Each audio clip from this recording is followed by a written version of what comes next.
Good evening and welcome to Transatlantic Poetry Online. We have a fantastic evening for you tonight. Two poets with, as Robert Peake puts it, two poets with amazing hair.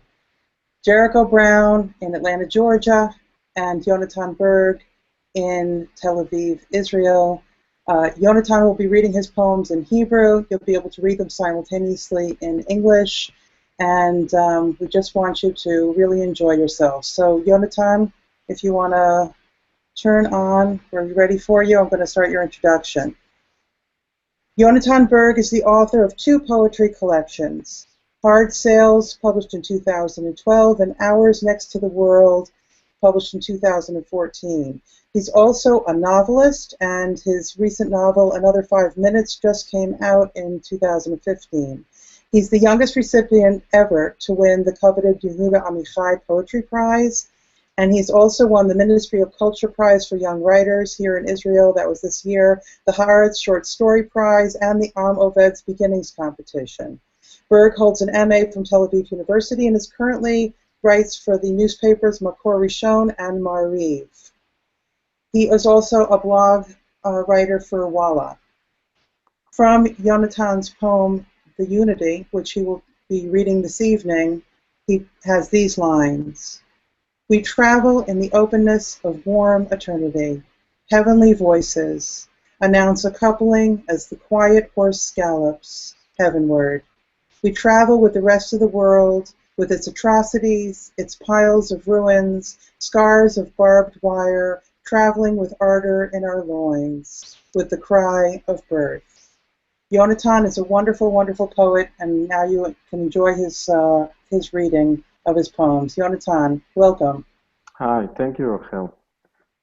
And I would like to say thank you in the beginning to Robert and to Jericho, Robert for the idea, and Jericho to be my companion to this journey.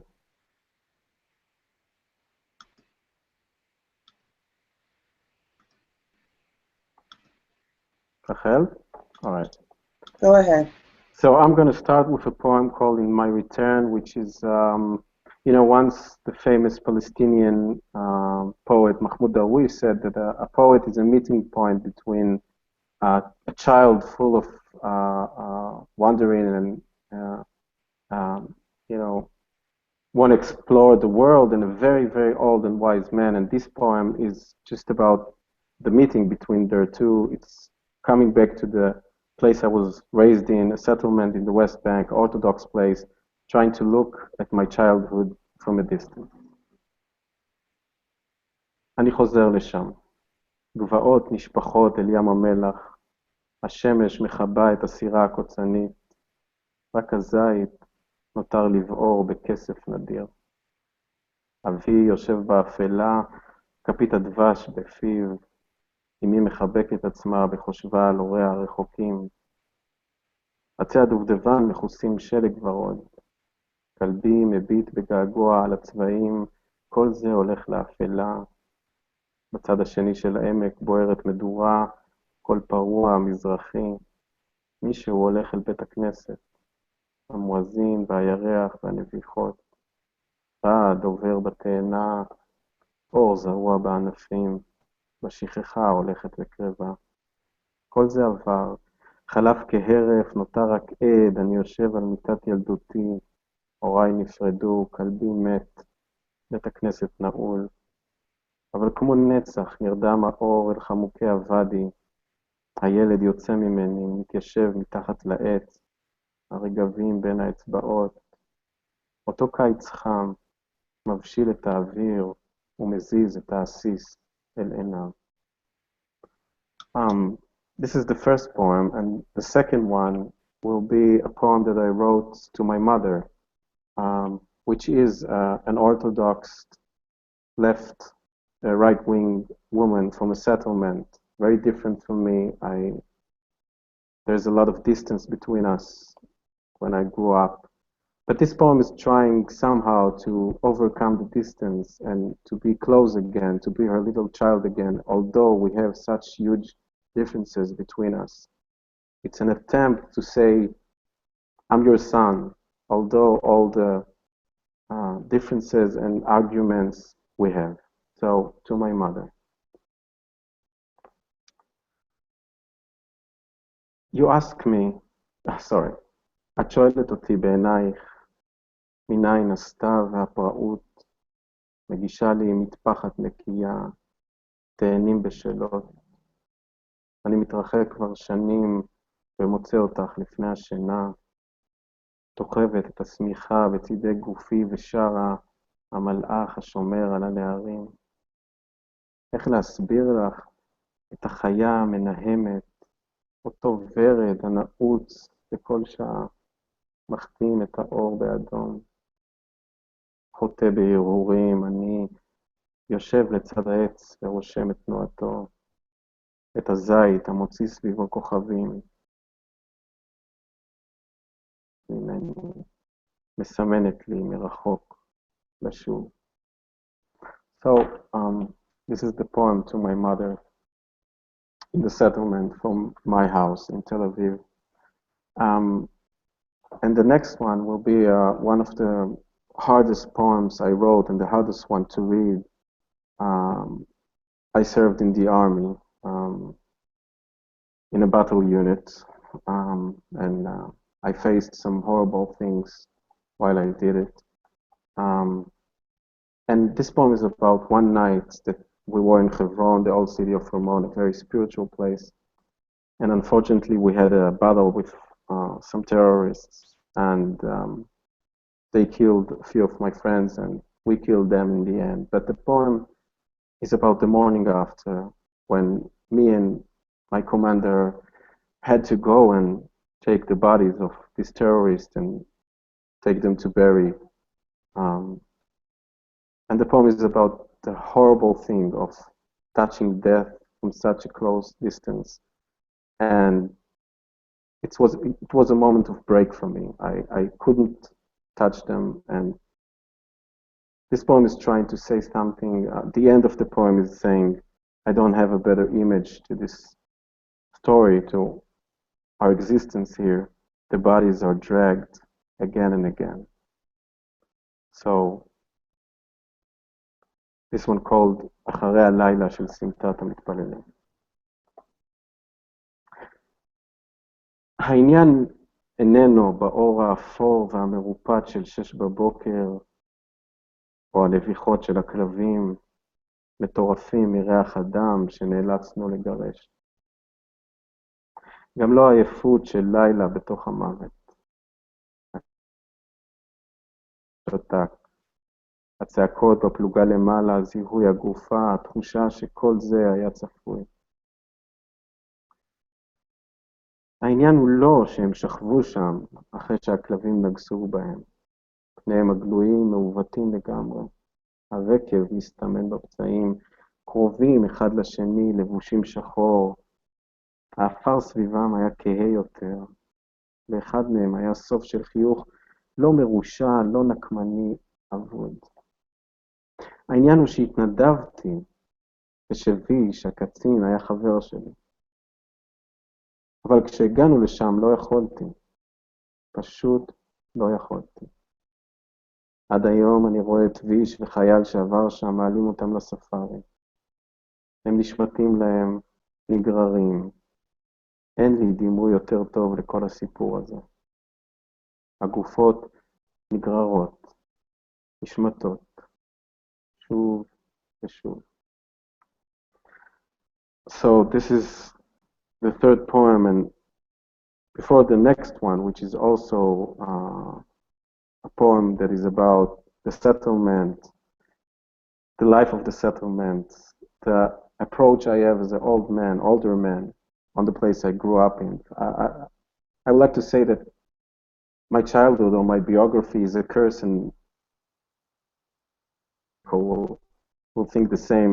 I mean, struggles, and to come from a place that is very intense is a curse from one hand. Is sometimes you get steam on the soul and you get burns, but in the other hand, the way I see it, that creativity is being built in places of struggle, in places of strong emotions. in places of conflict. So all these poems in the beginning of my reading, which are involved the political conflict, it's all from inside my life. It's not from outside. I'm not talking as someone that is looking from a distance. I was raised there. I felt that. And I have to touch it on my poetry. So the next one is called Map. And, well, you will see. מפה. הרכב פונה במחסום חיזמה, הכפר מוכר כלי החרס, ואז החומה מפלחת את תנועת הגבעות, גדר תיל ועצי זית במחול העגום של ילדותי. ומדוע לא בעצם? תחושת הקרבה לאדמה, הלהט הרעיוני, התפילות העזות ותחושת ההקרבה. מדוע לא אותה קהילה מתגוררת צפוף, אהבה, ספקנות, לשטוף את הבתים, והילודה, העיסוק התמידי בנפילות וחבישות, באוכל ומיץ, בבכי ובצחוק הפרועים לפני השינה. בהמשך הדרך אדם, התנחלות ראשונה, מרכז התעשייה, תחנת הדלק, היקב של אחי. לחלוטין יומיומי, סביר ומלא פעילות. והנדיבות של הטרמפיאדה, העזרה ההדדית, העוגות לכל שמחה, דאגה כנה למחלה ואבל, בית הכנסת והרכילות, מרכז הפיס, בר מצווה ושבתות חתן. מדוע לא בעצם? הרכב נכנס ליישוב, פונה במעלה הגינות המטופחות, המתנ"ס והמקווה, בית הספר, גגות הרעפים, בורגנות, אחרי הכל. לא שונה במאום מאחיותיה, עסוקה בסלון, ועוד מתחתיה ילדים וחביות הדלק. So, this was let's say, the first section of my reading, which were dedicated to more political poems. But now I want to go to another place, because we are always more than the narrow place of existence, from our country, from our region, from our language. Well, poetry is in some way going from these local places into the talk in the voice of all humanity. And the next poems, I will try to go to that place, to a place that is more wider, to a place which, in a way, we all share the same fire camp, and we all sit beside the fire and tell the same stories and sing the same songs. So the first one in this section will be Alicha, walking, which is just a poem about me walking in the sidewalk in Tel Aviv, in the way to Jaffa. But in a way, it's me walking from the new into the ancient, because Tel Aviv, in a way, it's a new city, developing city. And I'm always walking in my daily walk to Jaffa, which is the older city. And in this poem, I'm trying to do this distance between these days and the ancient days. And in a way, poetry is always to rise again, the voices of the past, the voices of the tribe. Alicha. הרוח הכתה בכל, המים התעוותו לכל עבר, הים נע בתוך עצמו כמלמול של משוגע. כמה מהם חתרו שם, טבעי הגלשנים נמלאו באפור. לא היה כמעט אור, ובכל זאת ראיתי את להקת הציפורים, מפסלות את הקווים הקודרים של המסע הביתה. עייפות ודאי. גבן החזק. ראיתי את ההיבריס, את התשוקה לנוע מהר יותר. גופנו, שבעבורו הבית הוא דבר אחר, ריק, שקוף, עשוי זיכרון. הדייגים התקפלו בתוך שכבות הבד, הרוח סימנה בפניהם סבלנות ומתח. הלכתי מהר יותר ויותר, מבקש להגיע ליפו, לא מבנה האבן, לא הצריחים ועד הסחלב המתוק, אלא העתיק שבי, אל העיר האחרת. So, the next one will go into a dialogue with the nature, with the animals, and the next poem is dedicated to my dog, my dog that was the best friend of mine for 16 years in my childhood and my youth and the army. And this poem is about a moment where I'm in the army and I'm in a very dark place inside, a place full of darkness and sadness and, uniforms and weapons. And the only one that could give me some healing, the only one that can talk to me in that time was my dog.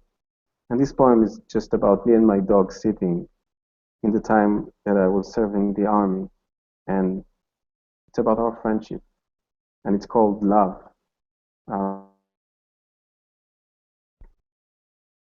הערב הניח את ידו הרכה על כתפי הגבעות, הן רעדו לרגע בבהלה ואז התמסרו. הכלב שוטט דקות ארוכות ואז שב לנוח לרגליים, מתנשף, ממתין שאבקש ממנו לצחול. בימים ההם ישנתי על מיטות ברזל והבטחתי לעצמי מסעות ארוכים. עשרות נערים ישנו לצידי, כמלים לאט בתוך האוויר החם של האוהל. הוא חש כיצד מגיח בתוכי ייאוש, דומה לסירה קוצנית, עקשן ומתקדם לכל עבר. התרומם והתקרב מעט, מניח לנשימות הכבדות שלו להפוך ידידות. מזכיר לי כיצד בבית הישן נאבקנו על הדשא, גופו הזעיר היה טעון שובבות, גדלנו יחד.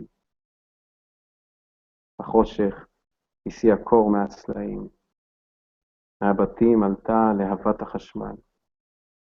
הוא התרומם, שומע את תנועת השפנים, אבל אז ויתר. מוחץ את האינסטינקט בכדי לדחוב את נחיריו אל ידיי הפתוחות. הניע אותן לאט, משדל אותי להתרומם. בליבו הכלבי ידע שאני חייב לחזור לצבא, לכן הרים זרדים, אבנים זהירות והחל לשחק. אני נזכר הוא היה בשנותיו האחרונות, אבל רימה את הזמן, את גופו האיטי, וזינק עליי בשובבות ההיא. So, that was my dog poem. And now I'm going to read my last poem before we'll go to Jericho. I'm very excited to hear the poems of Jericho.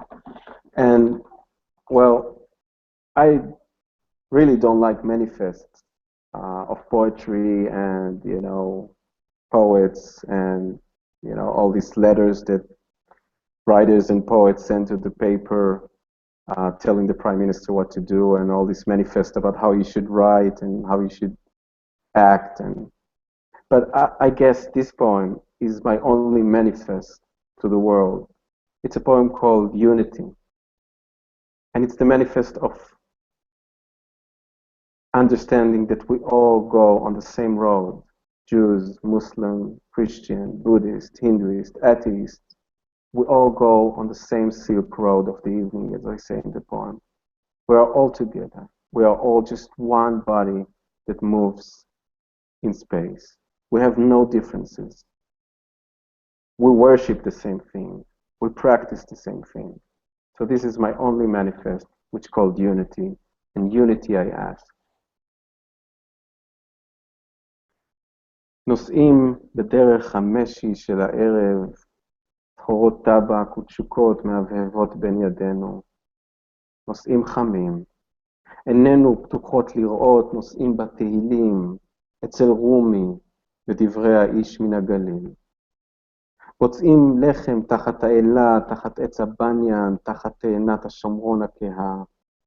מנחות שירה עולות בגרוננו, מטיילות על קיר הלילה, נוסעים בנצח פתוח וחם, בנות קול מכריזות זיווגים. הסוס השקט מלטר לשמיים, נוסעים עם כלל העולם, עם הזוועות, עם איי החורבות, עם צלקות התיים, נוסעים בלהט החלציים ובכי הלידה, דרך שיקול הרגליים, דרך נדנוד הבשר, דרך השקט של הברהמינים, דרך פעמוני המיסה, דרך המולת בית המדרש, דרך נשרי המוות, דרך מעילת האפר בנהר, דרך ההספדים, דרך השיש, נוסעים בדרך המשי של הערב וליבנו מדורה באפלה. That's my poems. Thank you very much for listening. And thank you, Yonatan. That was gorgeous, absolutely gorgeous. Just to let you guys know that until today, Yonatan hasn't had any poems translated into English. His translator, a woman by the name of Joanna Chain, will be sending these poems that you've heard out tonight out to different journals, and hopefully in the near future there will be a book in the offing. We're hopeful because, as you heard, Yonatan's poems are really, really beautiful. Okay, now on to Jericho Brown. Jericho Brown is the recipient of a Whiting Writers Award and fellowships from the Radcliffe Institute for Advanced Study at Harvard University and the National Endowment of the Arts. His poems have appeared in the New Republic, the New Yorker, and the Best American Poetry. His first book, Please, came out from New Issues in 2008 and won the American Book Award, and his second book, The New Testament, came out from Copper Canyon Press, 2014. It's right here. An amazing, amazing book. It won the Ansfield Wolf Book Award and was named one of the best books of the year by the Library Journal, Cold Front, and the Academy of American Poets. Today, Jericho is an associate professor of English and creative writing at Emory University in Atlanta. And just to tell you, just to read you a small piece that the very great poet Yusef Komunyakaa had to say about the New Testament. The lyrical clarity of this poignant collection approaches ascension, and here the sacred and the profane embrace. Each poem celebrates free will. Naked feeling is never abstracted, and this poet knows how to see in the dark. The speaker says every last word is contagious, but also the New Testament is lit by signifying, an anthem of survival and jubilation. Welcome, Jericho Brown. Thank you so much. Thank you for having me here, Rachel. Thank you so much for those beautiful poems, Yonatan. That was really gorgeous. Hearts like bonfires in the dark. That's so beautiful. And thank you, Robert, for making all of this go down without anything exploding. I'll start the way we always began everything when I was growing up, and that was with prayer. Prayer of the backhanded, not the palm, not the pear tree switch, not the broomstick, nor the closest extension cord, not his braided belt, but God. Bless the back of my daddy's hand, which, holding nothing tightly against me and not wrapped in leather, eliminated the air between itself and my cheek. Make full this dimpled cheek, unworthy of its unfisted print, and forgive my forgetting the love of a hand hungry for reflex. A hand that took no thought of its target, like hail from a blind sky, involuntary, fast, but brutal in its bruising. Father, I bear the bridge of what might have been a broken nose. I lift to you what was a busted lip. Bless the boy who believes his best beatings lack intention, the mark of the beast. Bring back to life the son who glories in the sin of immediacy, calling it love. God, save the man whose arm, like an angel's invisible wing, may fly backward in fury, whether or not his son stands near. Help me hold in place my blazing jaw as I think to say, excuse me.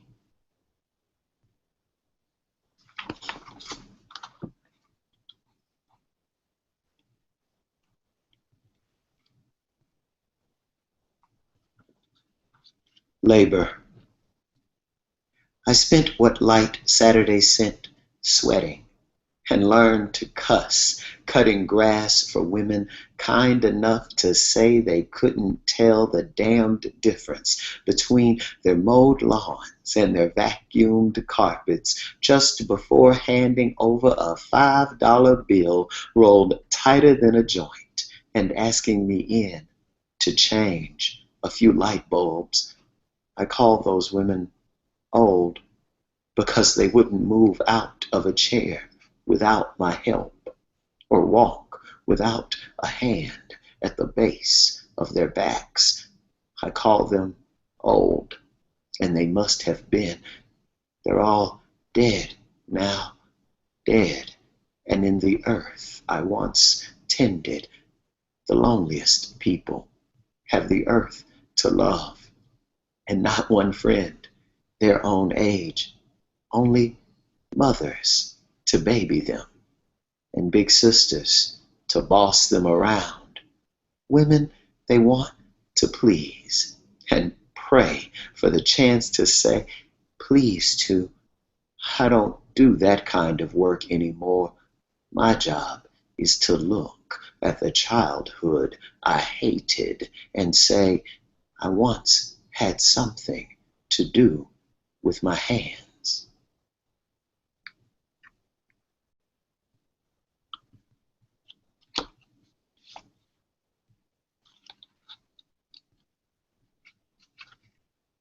Heartland. This is the book of 3 diseases. Close it, and you're caught running from my life, nearer its end now that you've come so far for a man sick in his blood, left lung and mind. I think of him mornings. I wake panting like a runner after his best time. He sweats. He stops, facing what burned. The house that graced this open lot was a red brick. Children played there, 2 boys. Their father actually came home. Mama cooked as if she had a right to the fire in her hands, to the bread I ate before I saw doctors who helped me fool you into believing I do anything other than the human thing. We breathe until we don't. Every last word is contagious. I'm going to shift gears here and read just a couple of persona poems, which are, of course, poems that are most definitely not in the voice of the poet. These are poems that are in the voice of these sort of American cultural figures. And for this first one, you might just need to know that Marvin Gaye was a singer who I love a lot, who was murdered by his father. The poem is in the voice of a lion. It's from my first book, which also has a poem in the voice of a scarecrow and a tin man. So here goes. Lion. I wish you tamed. I wish what you fear. A night alone in the forest. A father who leaves you there. I wish you were 10 years old again and in love with Marvin Gaye. I wish you saw his daddy shoot him. I wish you asthma, an attack in the field, a lump in your chest, a doctor who won't touch it. I wish you'd live forever afraid of dying. See the circus and be content. Animals crawling like infants for the men who made them. I wish you would sniff a man. I wish his whip sharper than fangs. I wish you could know how biteless I feel. The mouth I don't close. The head in my throat.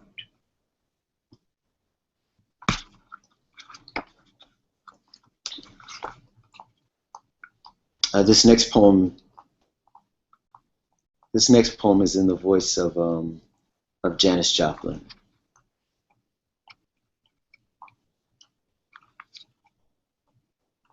I think you'll find out most of what you need to find out about her in the poem. Track 5, Summertime, as performed by Janis Joplin. God's got his eye on me, but I ain't a sparrow. I'm more like a lawnmower. No, a chainsaw. Anything that might mangle each manicured lawn in Port Arthur, a place I wouldn't return to if the mayor offered me every ounce of oil my daddy cans at the refinery. My voice, I mean, ain't sweet. Nothing nice about it. It won't fly, even with Jesus watching. I don't believe in Jesus. The Baxter boys climbed a tree just to throw persimmons at me. The good and perfect gifts from above hit like lightning, leave bruises. So I lied. I believe, but I don't think God likes me. The girls in the locker room slapped dirty pads across my face. They called me bitch, but I never bit back. I ain't a dog. Chainsaw, I say. My voice hacks at you. I bet I tear my throat. I try so hard to sound jagged. I get high and say one thing so many times, like Willie Baker, who worked across the street. I saw some kids whip him with a belt while he repeated, please. School out, summertime, and the living lashed. Mama said I should be thankful that the town's worse to coloreds than they are to me, that I'd grow out of my acne. God must love Willie Baker. All that leather and still a please that sounds like music. See, I wouldn't know a sparrow from a mockingbird. The band plays, I just belt out, please. This tune ain't half the blues. I should be thankful. I get high and moan like a lawnmower so nobody notices. I'm such an ugly girl. I'm such an ugly girl. I try to sing like a man. Boys call, boy. I turn my face to God. I pray.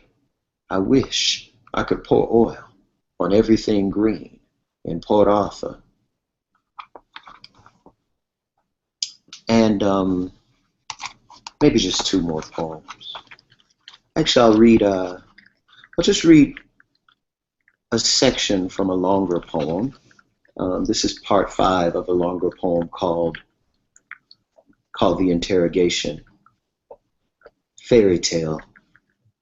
Say the shame I see inching like steam along these streets will never seep beneath the doors of this bedroom. And if it does, if we dare to breathe, tell me that though the world ends us lover, it cannot end our love of narrative. Don't you have a story for me, like the one you tell with fingers over my lips to keep me from sighing when, before the queen is kidnapped, the prince bows to the enemy, handing over the horn of his favorite unicorn, like those men brought, bought, and whipped until they accepted their master's names.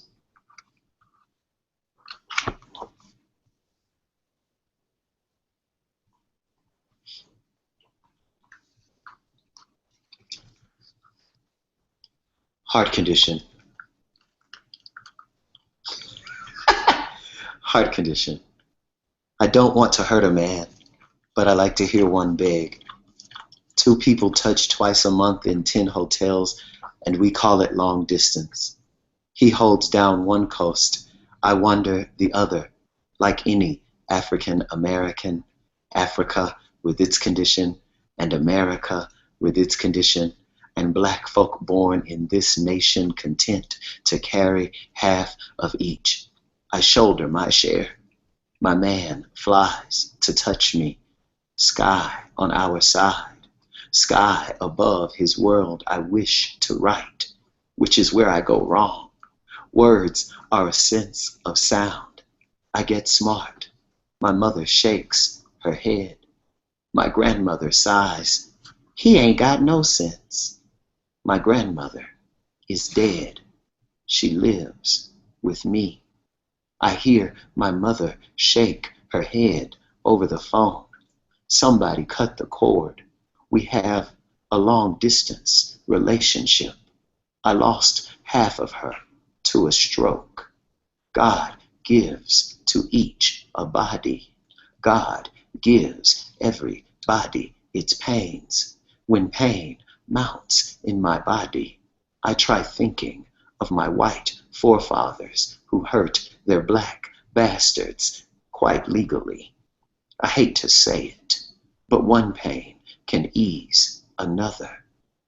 What are you when you leave your man wanting? Doctors rather I take pills.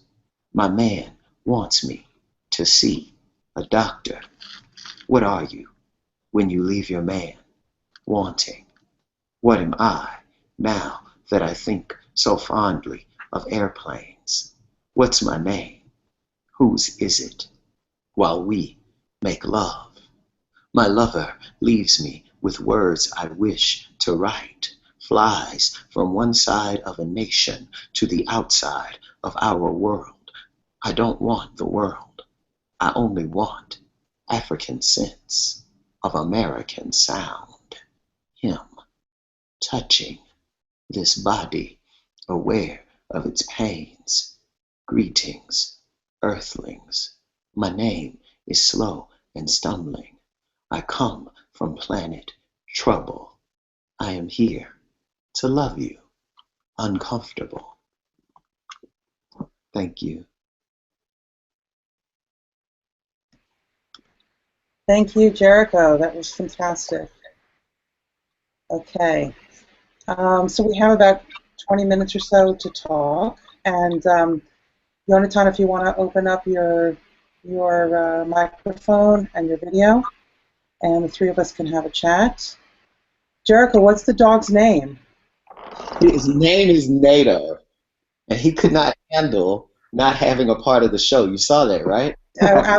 We loved it. That was great. He felt like I was his opening act. He was like, okay, now it's my turn.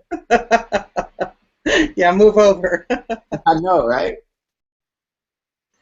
So, first of all, I want to let you guys know that I want to have a conversation here, the three of us together, the people in the audience. If anyone's got a question, please feel free to put it up on Google+. It'll come right here to my screen. And there is one question that came in from the audience. What is the relationship to each of you have between poetry and prayer? And is poetry a kind of religion for you? So if you want to start with that, Yonatan? Yeah, sure. First of all, I would like to say that I'm jealous of Jericho in his poetry. I mean, melting in this way surrealism and concrete world, and a so powerful statement about our existence with such beautiful colors. It's hard, and he does it brilliantly. I'm jealous. And yeah, and for the question, I really thought about it lately, and in a way I feel poetry and literature saved me, or healed me, or collected me after a very strong break and wound I had. As I said, I was raised in an Orthodox family in a settlement, in a very extreme right-wing religious place. And it wasn't for me. It wasn't for me the strict way of religion that I held. But I had to find a different way to speak inside, a different way to pray, as the question said. And in a way, when I found poetry, it was 16 or 15. I was walking, we have like a ferry a week in a year when we call the book ferry. And I was escaping the yeshiva, the institution where I was learning. I was escaping to the city, and I went inside this hall of books. And I found a small poetry book of a poet called Avraham Khalfi, 60, 70 years ago, and I just started to read it, and suddenly I found myself. I said, well, everything is okay. There's a different way to speak. There is a different way to pray. There is a different way to approach the world. And in my poetry, a way to meld together this sense of praying I had as a child and to bring it to my adult life. Well, so this is the answer. Poetry saved me and gave me the prayer that I lost. That's wonderful. Jericho, what do you think? What's the relationship between poetry and prayer, and how does it fit into your religious practice? Well, I know I can answer the second part of that much more easily and quickly and clearly, and that question had to do with is poetry a kind of religion? And I think the answer to that is a definite and resounding yes, because it's a practice, and our relationship to it can only come with how often we practice it, right? Whether you want to write it or read it, or whether you listen to it, you become more attuned to what poetry does or what it can do in the world and in the spirit, in the self, the more you do it. And I think when we think about religion, that's what it's about. It's about practice. I always think religion always has that word practice in front of it. We practice religion. You know what I mean? So I do think that about religion and poetry. Poetry and prayer, I think, are indeed quite similar because, and it all depends on what you think prayer is, but if you believe that there's a God, and you believe that God is everywhere, and if you believe that God is everywhere, then that means that God has to be even inside you, even inside me.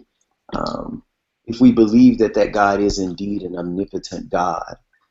And what I think about poetry is that what we're doing when we write a poem or when we read a poem is we're communing in the same way that we do when we're in the middle of prayer. In the middle of prayer, we're trying to speak to God. So ultimately, we're trying to speak to that part of ourselves that we can't always get to, that we don't always see. We're trying to get to that part of ourselves that is the maker, the creator of all of our lives. And I think that's exactly what we're doing when we're writing a poem. I think part of what I believe in my own spiritual practice is that it's my responsibility throughout the day in all that I see, no matter what it is. Sometimes it gets really hard.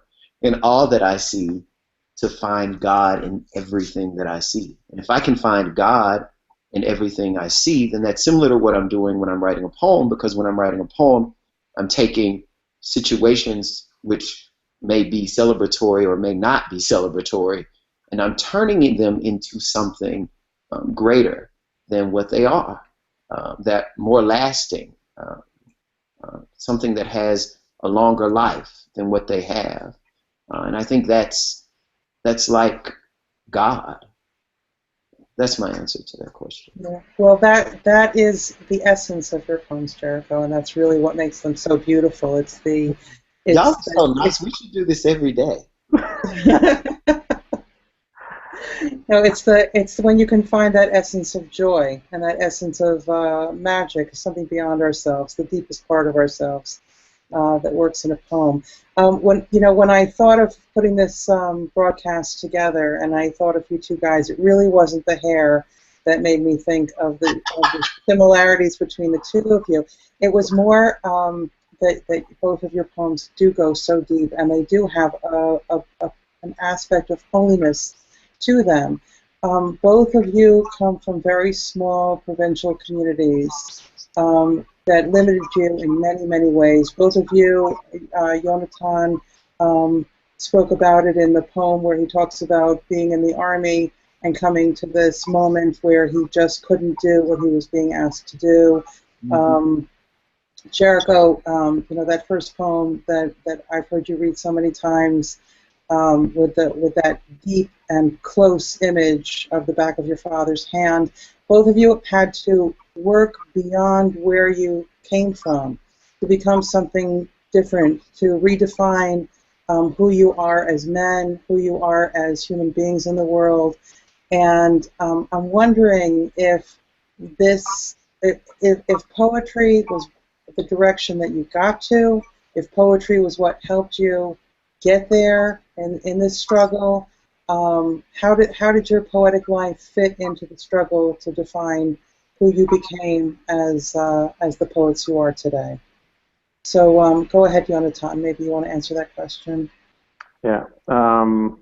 First of all, in the end of Jericho, to continue what Jericho said in the previous question, I think more of all, it's a question of being awake.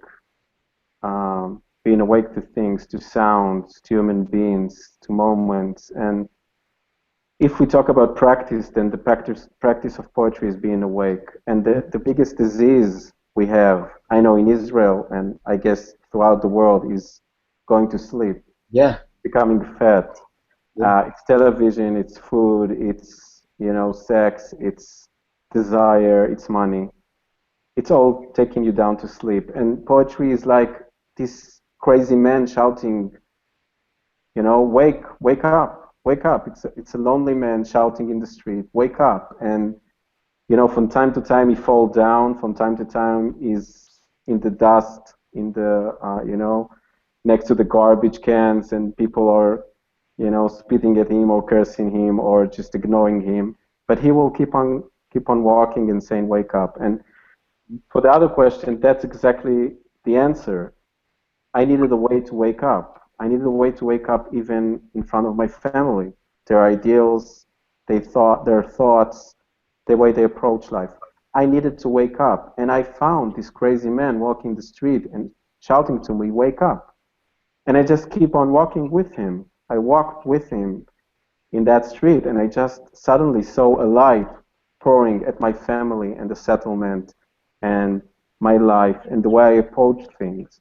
So, in a way, poetry for me is light. Mm-hmm. It goes to places where there were darkness or confusion or conflict, and it just pours light there.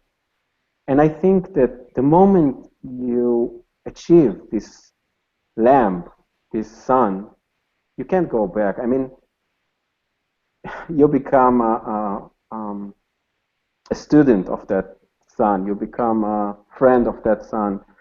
And you just walk with it, and it helps you so much in your life. For me, poetry just, it just lighted so many places in my life, relationships and people around me, and the condition in Israel, the condition everywhere. And even when I traveled, this light showed me India, for example. India was much more lighted when I wrote about it.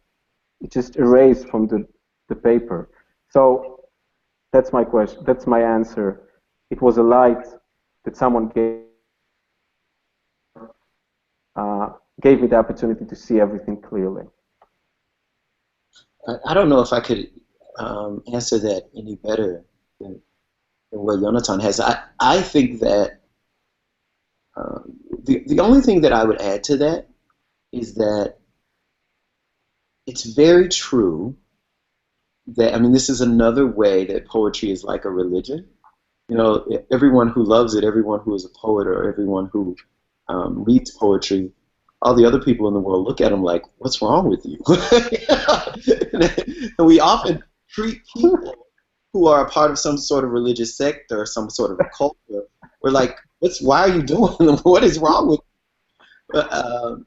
The way you describe that is much the same as the way people describe their relationship. When you really think about that description he gave of poetry as this man shouting in the street, and you find this man and now you can't live without him, right? That's the same relationship that people have to God, right? And that's the same relationship that I have with poetry, that it's something that I felt I ran away from for a long time, because, and this is, I want to be clear about this, and I make no bones about this. The reason people have fear about poetry is exactly what Yonatan is saying. We have not been trained in any way whatsoever. We have not been trained in any way whatsoever to deal with intimacy and vulnerability. We have not. As a matter of fact, we have been desensitized to it. We have been put in a position where anytime we are brought close to feeling, we are also brought to run from that feeling, to make ourselves feel somehow numb to feeling. Poetry wakes you up to feeling. Poetry means that you have to feel. Muriel Rukeyser says our relationship to poetry is always what she called a total response. You know, she got that absolutely right. You know, it's in your head, and it's in your body, and it's in your emotions, and it happens all at the same time. Poetry does that. And that's why people are afraid of it. That's why people run from it, because they have an understanding that something is there that they may not have the practice to deal with. I want to say this other thing, though, about my past, whatever that past may be, because I've been thinking about this a lot. You know, I am very proud of where I'm from and who I am, and I'm also very proud of the things that I have, quote, unquote, overcome, though sometimes I wonder about that word, because I don't want people to misunderstand me when I say overcome, because I'm also proud of the ways in which I am different. And I think one of the things that poetry tells us to do over and over again, in much the same way that poetry can show us how each of us is human, poetry can also highlight for us the ways in which we are different.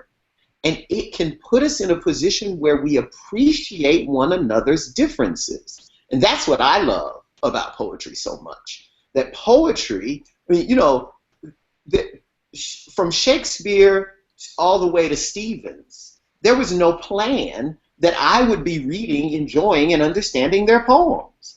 I am not the reader that they had in mind, you know, and yet I can do that, right?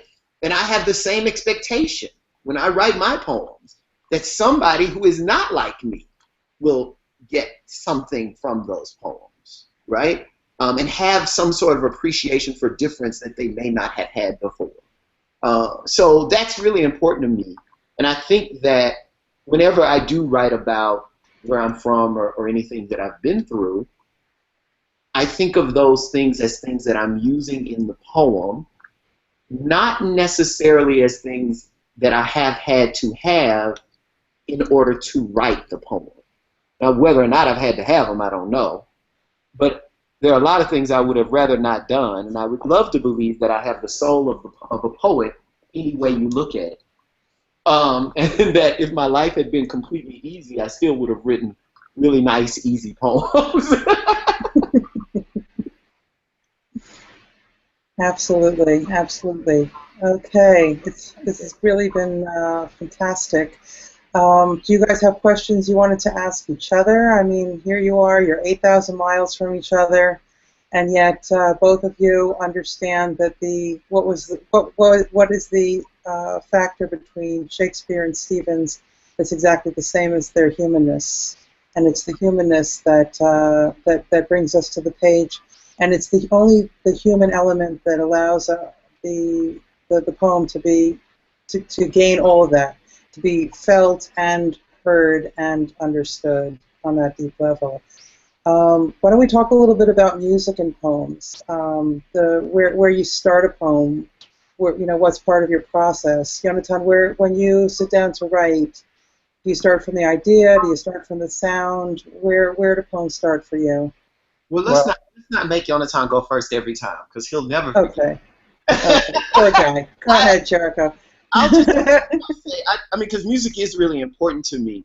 As a metaphor for thinking about how poems work, it's very important to me because I can think things about songs that I may not be able to translate for you when I'm talking about a poem. For instance, when I'm working on a poem and I know something's not right, I'll say to myself, oh, there's not enough bass here, right? Or I'll say to myself, oh, this is where I should go to the bridge. You know, I'll say these things to myself, but I don't really know if I could ever explain to anyone what I mean by those things. I just know that I feel them, and I know that they come from the relationship I have to listening to music and the music that I love. So that's number one. But number two, I think for me, music is always first when I write poems. And so it's really very important to me when I read poems. I mean, the poems I'm attracted to most are musical poems. And so when I'm writing a line, for instance, I'll fall in love with a line and I'll keep a line and I'll work on a line and I'll work on a series of lines, not really knowing what they're about or what they mean, but knowing that they have a certain kind of musical texture to them. And I'll worry about what they mean later in the revision because music always comes first for me. So that's my relationship to music.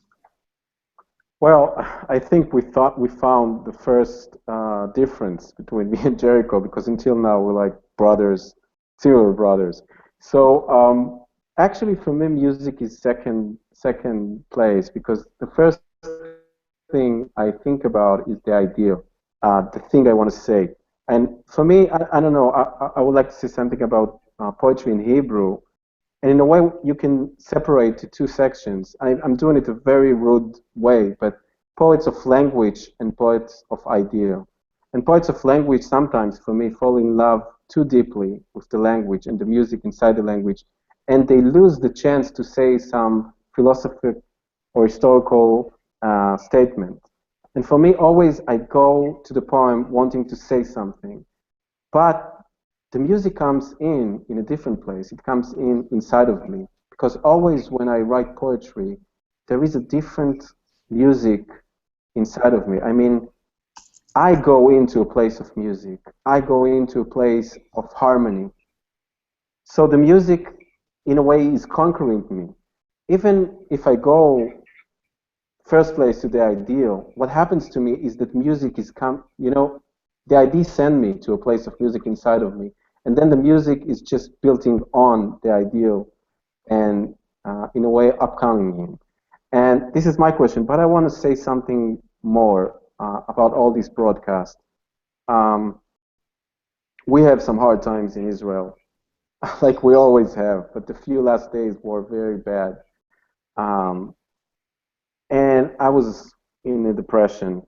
And I thought to myself while we talked that there is hope. If we can hear Jericho poems here in Israel, if we can have Robert do this thing to people communicate between distance, and to have Rachel that bring us together, there is hope. If we still write and read poetry, there is hope.